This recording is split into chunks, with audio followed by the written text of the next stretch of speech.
हजारों की संख्या में बैठे हुए मेरे मंडल के पदाधिकारियों को ये वादा करना चाहता हूं कि हां, तृणमूल की सरकार जाते ही हमारे कार्यकर्ताओं के हत्या के अपराधियों को जमीन में गाड़ा है तो भी बाहर निकालकर सजा करने का काम करें। तो मैं यही बोलना चाहता हूँ, यहाँ शुद्ध मस्जिद नहीं बनेगी, हॉस्पिटल भी बनेगी, मेडिकल कॉलेज भी बनेगी, एक रेस्टोरेंट कम होटल भी बनेगी, एक पार्क भी बनेगी, एक हेलीकॉप्टर नामने के लिए एक हेलीपैड भी बनेगी। Total budget 300 crore, total budget 300 crore. मेरे को इंडिया को एक बहुत बड़ा शिल्पपति, उनको 4000 करोड़ का फाइल है, वो मुझे वादा किया आपको टास्क में 80 करोड़ रुपया भेजूंगी। तो ये कल कॉपी है भारत। नमस्कार, मैं हूं आपकी होस्ट और आप देख रहे हैं वेकअप न्यूज। आज का सवाल गंभीर है। क्या हुमायूं कबीर बंगाल की राजनीति में एक नए मोहरे की तरह उभर रहे हैं, या यह सब एक बड़ी राजनीतिक इंजीनियरिंग का हिस्सा है? उनकी राजनीतिक यात्रा किसी भी सामान्य नेता से बिल्कुल अलग है।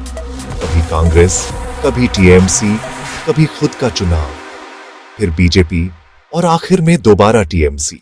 इतनी बार पार्टी बदलना किसी बड़े नेटवर्क या पावर सेटअप का संकेत माना जाता है।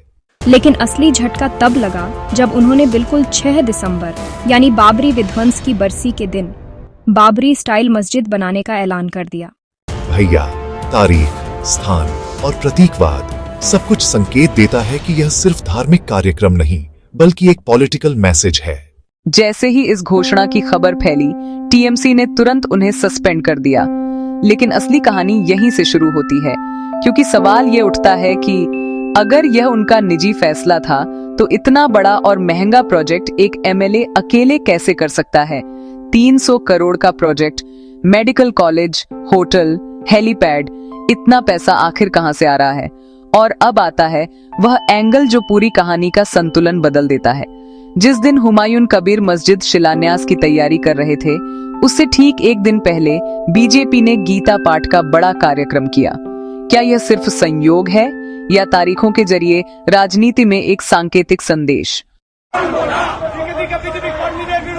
और अब आता है सबसे बड़ा ट्विस्ट। हुमायूं कबीर ने कहा कि वह अपनी नई पार्टी बनाएंगे और बंगाल की सारी 294 सीटों पर उम्मीदवार खड़ा करेंगे। भैया, ये मिनी लोकसभा जैसा ऑपरेशन है। 294 सीटें मतलब 300 करोड़ से भी ज्यादा का चुनाव खर्च। अब जनता को एक जरूरी डेटा समझना है। पश्चिम बंगाल की आबादी में हिंदू 70.5%, मुस्लिम 27%, यानी 1/4 से ज्यादा वोट मुस्लिम समुदाय का है। और बंगाल के कई इलाकों में यह 35%, 40% और 50% से भी ऊपर पहुंच जाता है। तो अगर 27% वाला वोट बैंक 5 से 8% भी बिखर जाए, सीटों के नतीजे पलट जाते हैं। यानी अगर कोई नया चेहरा आए और मुस्लिम वोट में कटाव करे तो इसका फायदा किसे मिल सकता है? बिना नाम लिए भी दर्शक अच्छी तरह समझते हैं।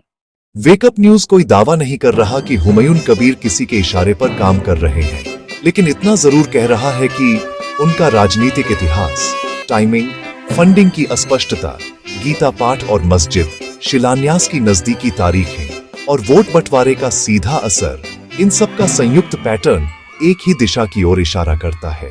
क्या हुमायूं कबीर बंगाल चुनाव 2026 का बड़ा फैक्टर बनने वाले हैं, या फिर यह किसी बड़े राजनीतिक खेल का सिर्फ एक छोटा हिस्सा है? हम इस कहानी की हर परत आप तक पहुंचाते रहेंगे।